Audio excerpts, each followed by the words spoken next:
Hello everyone, কি অবস্থা সবার? আশা করি সবাই ভালো আছেন। আমিও ভালো আছি।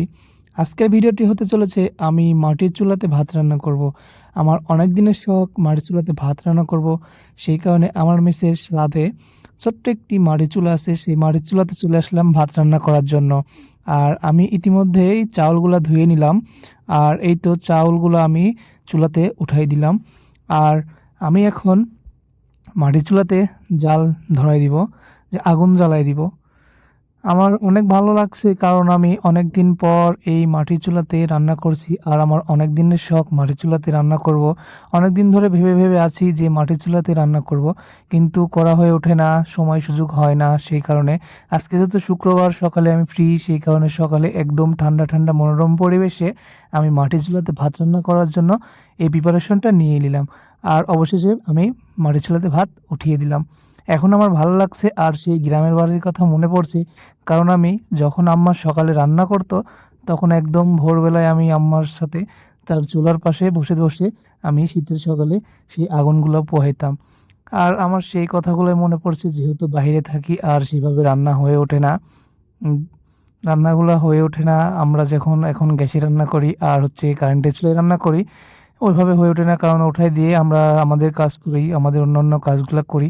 আর এখন এখানে তো মাটির চুলা, তো এটাতে না সঙ্গে না থাকলে তো আর হয় না। তো আমি দেখছি অনেক ভালো লাগছে আমার। আর এগুলো আমি কাগজ দিয়ে আমার যেগুলো খাতা ছিল, যেগুলো অবশিষ্ট খাতা মানে যেগুলো পড়েছিল, এগুলো খাতার পেজ দিয়ে আমি জাল দিচ্ছি, এগুলো যেগুলো আমার কাজে লাগে না। আর এখন আমি ভাতগুলো দেখবো, ভাতের কি অবস্থা, কেমন কি, কতক্ষণ হলে ৫-৭ মিনিট ধরে জাল দিলাম, দেখি কি অবস্থা। ও বাবা, দেখছি এখনো ভাতের পানি এখনো মানে গরম হয়নি।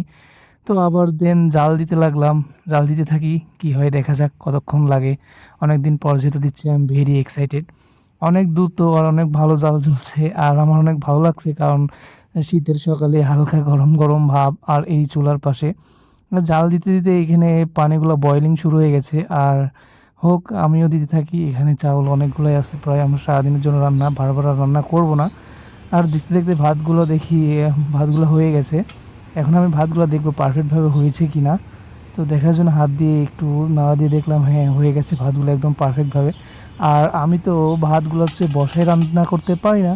তো আমি এখন ভাতগুলাকে হচ্ছে মার পেশে নিব। আর মার পাশার ভিডিওটা আপনাদের দেখাইতে পারলাম না, কারণ মার পাশার সময় অনেক রিক্সি, অনেক গরম পানি, সেগুলো গায়ে পড়লে অনেক ক্ষত অবস্থা, ক্ষত বিক্ষত হয়ে যেতে পারে। দেন ভাতের যেই মার পাশতে গিয়ে আমার গরমে কি অবস্থা, একদম ঘায়ল, একদম শেষ ঘায়েল হয়ে গেছি গরমে। আর ঘাম বের হয়ে গেছে, হাতে কালি।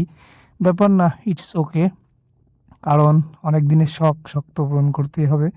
আজকে তো শুক্রবার, আগেই বলছিলাম, শুক্রবারে আমি গোসল করে নামাজ কালাম শেষ করে এসে খাওয়া দাওয়া করতে বসলাম। এই তো নিয়ে নিয়েছি সেই পেঁয়াজ দিয়ে ডিম ভুনা। এটা আগের দিন করে রাখছিলাম, যেহেতু শীতের দিন, তরকারি তো নষ্ট হয় না। আর মেস লাইফে সবার এরকমই হয়, কখন কি হয়, কখন রান্না করি, কখন খাই তার ঠিক থাকে না। যেহেতু তরকারিগুলো একবার রান্না করলে ২ বার চলে যায়। তো কালকে রান্না করেছিলাম, আজকে খাচ্ছি। নাছাড়া যদি তরকারি রান্না করা লাগতো, তাহলে তরকারি রান্না করা ভিডিওটা আপনাদের সাথে শেয়ার করতাম। তো সবাই ভালো থাকবেন, সুস্থ থাকবেন। আল্লাহ হাফেজ। ভিডিওটি ভালো লাগলে লাইক করবেন, কমেন্ট করবেন। আর আমার ইউটিউব চ্যানেলটি সবাই সাবস্ক্রাইব